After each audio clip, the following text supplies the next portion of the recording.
Welcome back, YouTube. This is the last Deadeye with another episode of Return of the Deadeye. Going to head out for another hunt, yet once again north of San Ynez.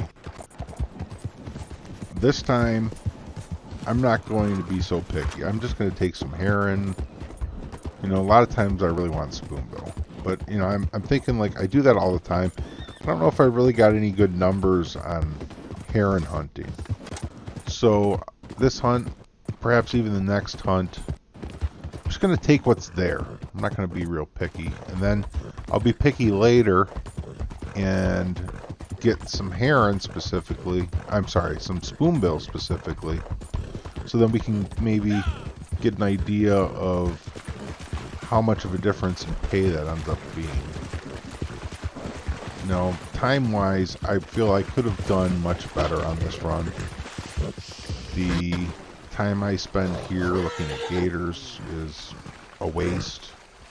Also, I scope in on some birds a little later in the video, and that's a little bit of a waste of time.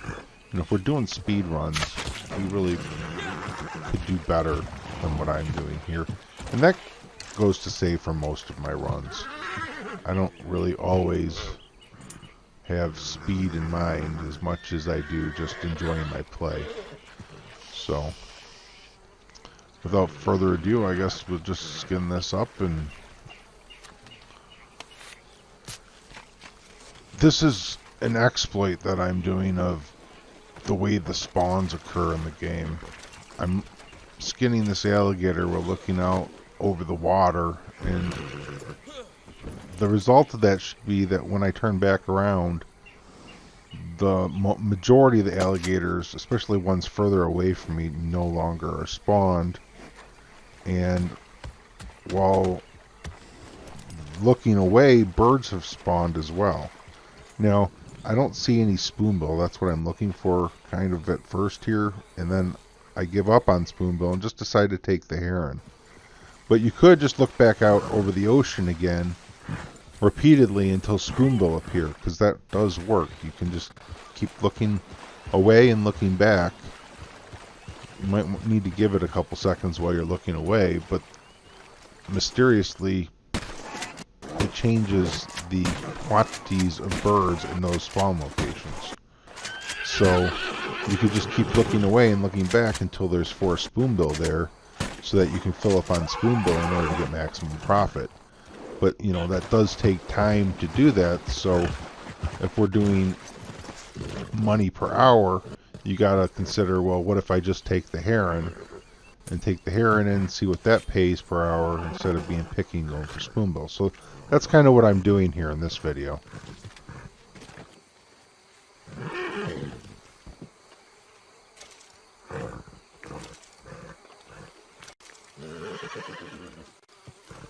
If you'd like to see more of an explanation of how I got these birds to spawn, click the link below, Turning Alligators into Birds. I've already made a video on exactly how to do that. It's really simple. The video explains it. If you have any suggestions or questions, feel free to leave a comment below. I'd love to hear from you. As you can see on this run, I've made $32.80 in 7 minutes and 24 seconds. That comes out to $265.95 per hour. Now, you have to keep in mind, I'm also loading in between hunts. I'm going to free roam and loading back in San Ynez. I'm not going from the butcher back up here, killing, going back down to the butcher, back up here, killing. I'm not doing that. I'm freeloading in between hunts. And that's important to understand. The reason I'm not including it in the video any longer is because it occurred to me that there are 2 reasons which would make that kind of variable something we should keep out of the earnings per hour calculation. And that is, one is people are on different types of consoles. You know, PlayStation has different levels of consoles, as well as Xbox. Like Xbox has the standard Xbox, the Xbox One S, and the Xbox One X. I'm on the One S, but somebody on a One X would load faster than I would, and somebody on a standard Xbox would load slower. So me including the earnings with a load screen, it makes it invalid across all media platforms or across all consoles. By doing it this way, it's a valid earning across the board for everybody. And the second factor is it doesn't really matter what hunting method you do. You have to deal with some sort of a setup or a respawn, like carcass fishing, for example. In order to carcass fish, there's a pelican that I catch on the way in. That's a nice little addition to this run. But if you're carcass fishing, then you have to get a carcass. You have to go to the spot you're fishing. You have to position it properly. If it's not positioned right, you got to reposition it again. Although over time you should get really good at positioning a carcass, I guess. But still, then you got to wait for the fish to come in.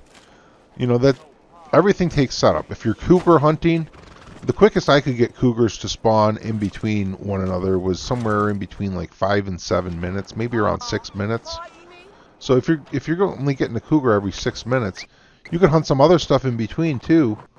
But I mean, you can't say like get a cougar every 3 minutes. If you could get a cougar every 3 minutes, I think that would be really awesome and definitely blow bird hunting out of the water.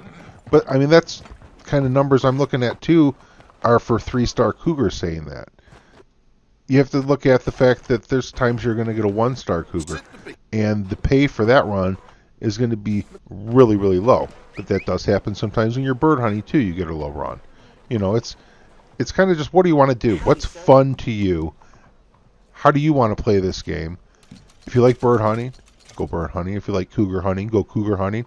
If you like both, do both. Mix it up. I might mix it up. I might head back to cougar sometime. I did enjoy it, but I think I enjoy bird hunting a little more. And I definitely am getting more XP bird hunting than I was cougar hunting. Alright, well, I'm about to wrap this episode up. Thanks for coming in. I appreciate your view. Please don't forget to hit that subscribe button. Like and share if you're inclined. I'll see you next time. This is the next Deadeye. Take care.